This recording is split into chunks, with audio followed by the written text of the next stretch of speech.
Kwa tumekuja kukagua mradi wetu huu wa umeme wa ujenzi wa miundombinu ya kuleta umeme katika mgodi huu wa New Luika kutoka Mbeya kule Mwakibete mpaka hapa wenye kilomita zipatazo 112, lakini thamani ya mradi huu kama tulivyoambiwa ni bilioni 17.6.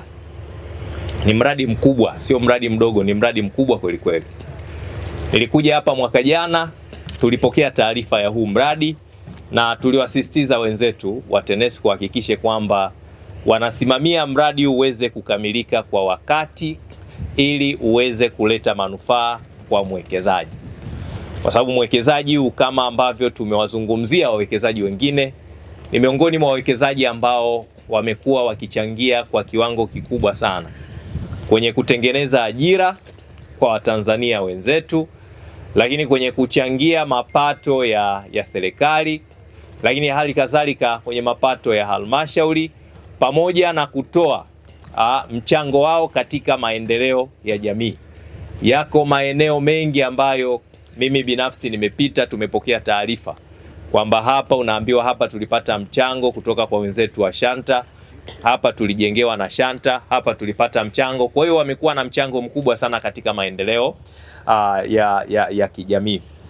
Lakini hali kadhalika kama nilivyotoka kuzungumza pale, serikali mpango wake ni kuweza kuikuza hii sekta ya madini ili iweze kuchangia kwa kiwango kikubwa zaidi kupitia mpango wetu wa Vision 2030 ambako tunataka tuongeze mchango wa sekta ya madini. Lakini sasa malengo haya hayawezi yakafikiwa kama wawekezaji wetu bado wanaendelea kupata changamoto mbalimbali, ikiwemo changamoto ya kupata umeme usiokuwa wa uhakika. Sasa nitumie fursa hii niweze kuwashukuru sana wenzetu wa Shanta Gold Mine kwa kutumia fursa ya iliyotengenezwa na serikali ya utekelezaji wa miradi kwa njia ya ubia kati ya sekta binafsi pamoja na sekta ya umma ili kuweza kutatua changamoto zilizopo. Kwa sababu mradi huu unatekelezwa kwa njia ya ubia kwa mashirikiano kati ya mwekezaji lakini pia na kampuni yetu ya TANESCO. Mwekezaji amekubali kuweza kulipa gharama zote za utekelezaji wa mradi. TANESCO anasimamia kuhakikisha standards zote za utekelezaji wa mradi zinazingatiwa, na baada hapo gharama hizo zitarejeshwa kwa mwekezaji kwa mujibu wa makubaliano. Kwa hiyo katika jambo hilo, mimi ndugu zangu wa Shanta, ninawashukuru sana kwa maamuzi haya mlioyafanya, kwa sababu sio wakati wote serikali inaweza ikapata pesa kwa mara moja kuweza kutekeleza miradi yote, kwa sababu mahitaji yako mengi. Kuweza kutatua na kukidhi mahitaji yote kwa wakati mmoja inakuwa ngumu. Kwa hiyo inawezekana tungechukua muda kidogo kuweza kutekeleza jambo hili. Mkasema nyinyi mko tayari kuweza kulipia gharama ili kuweza kujenga laini hii na muweze kupunguza kiwango cha matumizi ya mafuta ambacho kinawaongezea gharama za uendeshaji.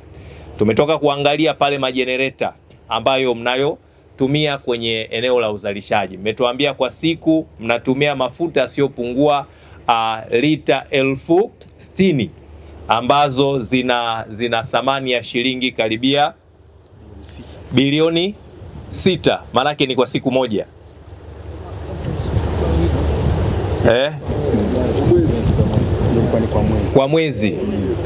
Kwa mwezi maanake. Sasa kama mnatumia hizo bilioni 6 kwa mwezi, maanake kwa mwaka mzima zaidi ya bilioni 60, bilioni 70. Yote ni kwenye gharama tu za uendeshaji. Unaweza ukaona kwamba kuna baadhi ya mambo mengine pia yanafanya yanapungua. TANESCO wanakosa kukusanya mapato kutokana na kumhudumia mteja, kwa sababu hawakupatii huduma yoyote, hawezi wakakusanya. Lakini hata nyinyi wenyewe kuweza kuendelea kufanya uwekezaji mkubwa zaidi, ikiwemo kufanya utafiti kwenye maeneo mengine pamoja na kufanya shughuli zingine, pia uwezo manake unapungua kidogo, kwa sababu gharama kubwa zinatumika kwenye uendeshaji. Kwa hiyo inawezekana hata gharama za kiwango cha ajira ambacho mngeweza kuzalisha pia kinapungua.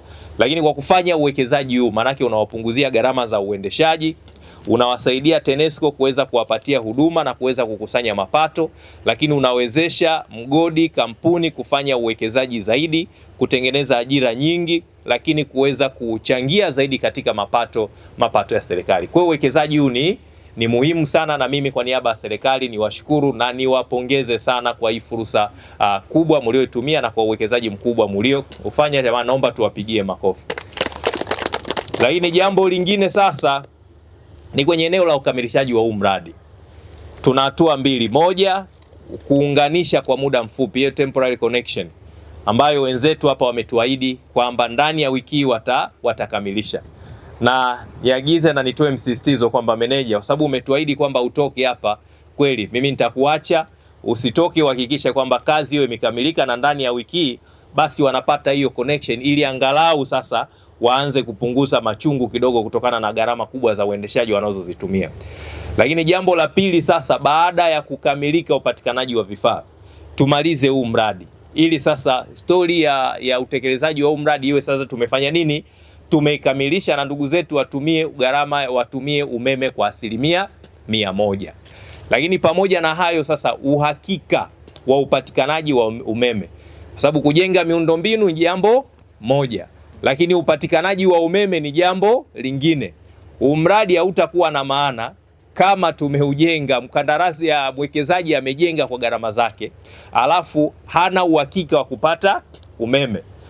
Tunamwambia changamoto za kila siku, itakuwa haina maana, tutamdiscourage, lakini itakuwa ni hasara kwake, kwa sababu bado ataendelea kutumia mafuta, mradi aliojenga bado haumletei manufaa. Lakini jambo la mwisho ni kwamba mwekezaji huyu ametufungulia njia kwamba kufanya miradi ya ubia kati ya serikali na TANESCO kwenye kuharakisha upelekaji wa miundombinu ya umeme pale ambapo tunaona kwamba serikali bado bajeti zetu hatujazitenga kwenye hayo maeneo. Tufungue njia ya kuweza kuruhusu tukae na wawekezaji, kwa sababu serikali sasa hizi inasisitiza ubia kati ya serikali na sekta binafsi kwenye utekelezaji wa miradi.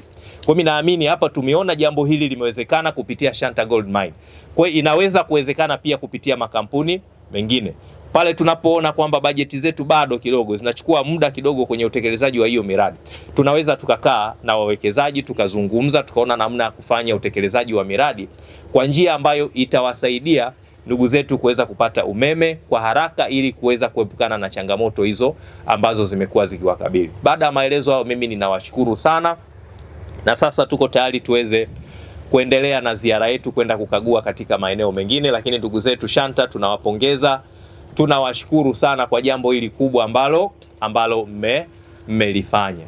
Lakini jambo lingine, tumetoka kule tukasikia baadhi ya changamoto, nadhani hizo tutakaa tuweze kuona namna gani tunazizungumza, ili tuweze, kama kuna zile ambazo zinaweza zikatatulika, basi tuweze kuzitatua. Lakini kama kuna mambo yanatakiwa kufanyika ili tuweze kupunguza hizo changamoto, basi tutakaa tuzungumze, tuweze kuona namna gani tunaweza kutatua hizo changamoto. Basi asanteni sana na Mwenyezi Mungu awabariki sana. Kwenye gharama, Mheshimiwa Mkuu wa Mkoa, labda nirudie tena, Mhandisi David Bulega alituambia shilingi bilioni 3.2 ni gharama ambayo imetumika kuweka miundombinu hii hapa kwenye eneo hili hapa, lakini utaona pia kuna zaidi ya shilingi bilioni 13 ambazo tutamlipa mkandarasi kwa ajili ya kuleta ile line kutoka Mbeya mpaka hapa. Lakini pia kuna gharama nyingine ambayo itakuwa incurred karibuni milioni 489 ambazo ndio zitakazotumika kuagiza ile miundombinu ya kile kituo cha uzalishaji wa umeme pale Mwakibete Mbeya. Kwa hiyo ukizijumlisha sasa gharama zote hizo ndio zitatuletea kwenye ile gharama ya shilingi bilioni 17.6 ambayo itakuwa ni gharama ya mgodi mzima. Kwa mujibu wa makubaliano kati ya Shanta na TANESCO, maana yake ni kwamba Shanta itarecover capital yake 40% ya hiyo bilioni 17.6 kupitia bili za kila mwezi, na tunategemea payback period, kwa maana kwamba ndani ya miaka 4 tayari Shanta itakuwa imesha recover ile capital investment ambayo ni 40% ya total cost, na baada ya hapo sasa line hii itakuwa ni mali ya TANESCO na Shanta itakuwa inalipa 100% ya bili. Naomba kuwakilisha. Okay. Na mheshimiwa, line hii iko double circuit kama anavyosema, na hapa tukishapata ya container tuna synchronize kwenye basi moja. Synchronize maana yake nini? Kusynchronize tunafananisha, tuna match zile line hiyo parameter zake na line hii parameter zake ziwe the same. Ni voltage, frequency na current. Nikishazi synchronize hizo haitapiga short, kwa sababu nikichukua line nikaunga na ile zitapiga short hapa. Lakini nikisynchronize hizo parameter haitapiga short. Zitaelewana, zitakaa pamoja mheshimiwa. Kwa umesema ni line, umesema line mbili? Ziko double circuit mheshimiwa. Ziko double circuit. Ndio. Kutoka kule Mwakibete. Kutoka Mwakibete hapa. Na zote mbili tumesema zina ukubwa gani, umeme wa kiwango gani? 33 kV ndio voltage level. Okay, 33 kV. Ndio mheshimiwa. Okay. Na hizo zote mahitaji yenu yanakidhi? Ndio mheshimiwa, kama tukiweza kutepo 100% ya umeme wa TANESCO, matumizi yetu tunafanya expansions sasa hivi mbalimbali kwenye eneo la crusher na plant. Kwa hiyo tunategemea tutatumia megawati 8.5, si ndio engineer, ambapo line hii ina uwezo wa kukidhi. Okay. Na hii line inaleta megawati ngapi? 15 Tafika 15 15. Maximum ni megawati 15. 15. Kwa hiyo utakuwa na ziada kidogo. Tutakuwa tuna ziada kidogo. Kwa hiyo ikiwepo hiyo ziada, kuna mwingine anaweza akanunua kwa ruhusa yenu, labda makubaliano, kuna mwingine anaweza akatumia kidogo. Sasa hiyo ni kwa sababu ya mambo ya mikataba na nini, hatuwezi kulizungumzia hapa. Hatuwezi kulizungumzia. Kwa hiyo mnazungumza wenyewe. Ndio. Okay, sawa. Nataka nielewe hiyo. Sawa. Kuna lingine lolote? Kwa sasa hivi hatua tuliofikia, wajibu wetu sisi kama serikali ni nini kwenye kumalizia, nini mnachotudai kwetu na nini ambacho viko kwa upande wenu? TANESCO au Shanta? Shanta, vitu gani ambavyo mnawajibika nyinyi katika ukamilishaji wa mradi? Mambo gani ambayo TANESCO wanawajibika kwenye kukamilisha huu mradi? Mimi nadhani kwa sasa hivi, kwa sababu tukiangalia progress ya mradi naiona iko karibu asilimia zaidi ya 90. Kilichobaki hapa ni kusubiri vile vifaa vilivyoagizwa viweze kufika kule Mwakibete Mbeya kwenye substation na TANESCO na vya kwetu vifike kutoka India. Hivyo mmeagizwa nyinyi? Tumeagiza sisi. Vya kwenu vinafika lini? Vinafika mid March, katikati ya mwezi huu. Katikati ya mwezi huu ndio. Na TANESCO mlivyoagiza nyinyi vinafika lini? Vinafika mwishoni mwezi wa 3. Mwishoni wa mwezi wa 3. Ndio. Kwa hiyo vikifika hivyo vya kwenu na vya TANESCO mwishoni wa mwezi wa 3 ndipo mradi wetu utakuwa umekamilika kwa 100%. Ndio mheshimiwa. Ile temporary connection, nini kilichobakia?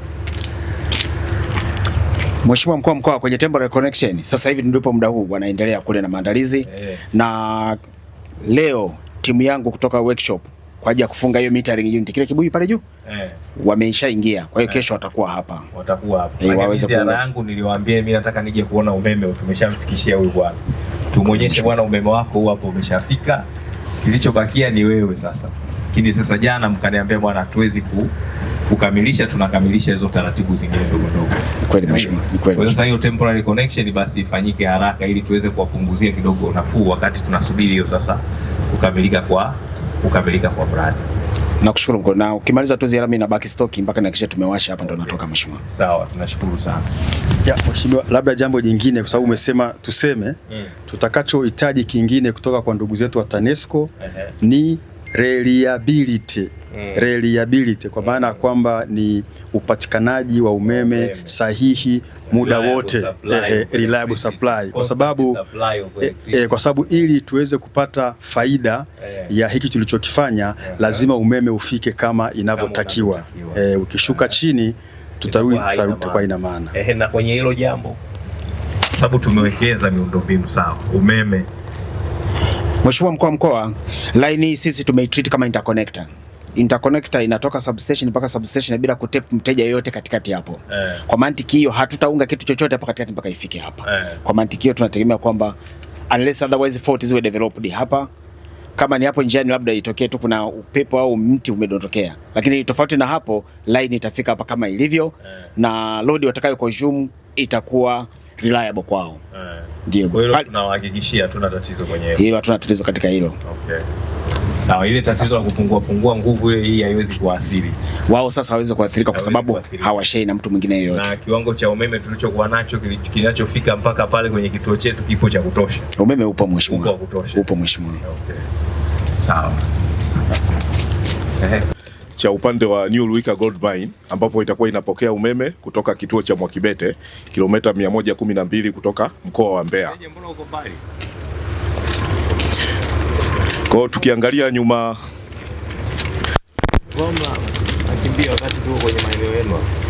tukiangalia nyuma yetu tutaona kwamba nguzo za umeme kutoka kituo cha Mwakibete zimeishafika hapa mgodini, ambazo ni hizi hapo line mbili ambazo zinaingia hapo katikati. Tutakuwa tuna container moja ambayo itakuwa ni kwa ajili ya TANESCO switch gear, ili kutoa kwenye hiyo socket mbili za umeme kuingiza kwenye socket moja. Kwa hiyo mgodini itaingia socket moja ambayo ni kama tunaiona hii cable ambayo ni ya rangi nyekundu, then itaingia kwenye switch gear nyingine ambayo yenyewe itagawanya kwenda kwenye hizi AVR mbili.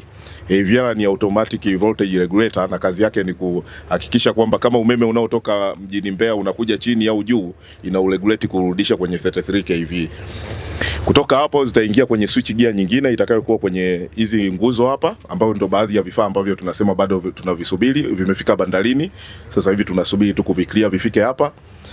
Hii switch gear kazi yake ni kugawanya umeme kutoka kwenye AVR kwenda kwenye hizi transformer tatu zinazoonekana mbele yetu. Kwa hiyo tutakuwa tunatumia transformer mojawapo kati ya hizi, wakati nyingine mbili zinakuwa ni standby. Lakini kama matumizi ya umeme yakikua zaidi, ina maana transformer zote mbili zinaweza kufanya kazi. Baada ya hapo tutakuwa tuna switch gear nyingine ambayo sasa yenyewe itakuwa ina uwezo wa kusambaza umeme kwenda mgodini. Kwa hiyo kwa kifupi, huu ndio ujenzi unaoendelea katika eneo hili hapa sasa hivi. Kwa sasa hivi tunasubiri hizi switch gear ambazo ziko bandarini zifike, lakini TANESCO switch gear kwa sababu yenyewe ilichelewa kuwa ordered, kwa sababu ilikuwa ni kama additional equipment, yenyewe itafika bandari ya Dar es Salaam tarehe 22 mwezi huu wa 3. Kwa hiyo ndani ya mwezi wa 4 nayo tunategemea kuwa nayo hapa site na kuweza kukamilisha mradi. Na ndio maana wakati tunatoa maelezo yetu tulisema mradi utakuwa umekamilika kati ya mwezi wa 4 na wa 5 mwaka 2026. Huo ni gharama yake ni shilingi bilioni 3.2 ambayo yenyewe inagharamiwa moja kwa moja na mgodi wa Shanta Mining. Ndio.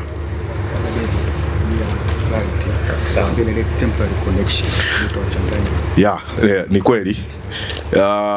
Kwa sababu ya gharama tulizoziongea kwenye power plant, tuliwaomba TANESCO kabla ya vifaa hivi kufika tuweze kuunganisha umeme kwa kipindi kifupi, na TANESCO wakawa wamekubali. Kwa sasa hivi tumefunga huu waya mwekundu ambao wakiweza kuenergize hii line kutoka Mwakibete, wiki hii tunaweza tukaanza kupata umeme kwa kutumia transformer ambayo tulikuwa tukiitumia kipindi cha nyuma. Kwa hiyo tutaweza kupata umeme kulingana na ambavyo uko available sasa hivi mpaka hapo ambapo tutakapofanya huo ukamilishaji wa mradi mzima.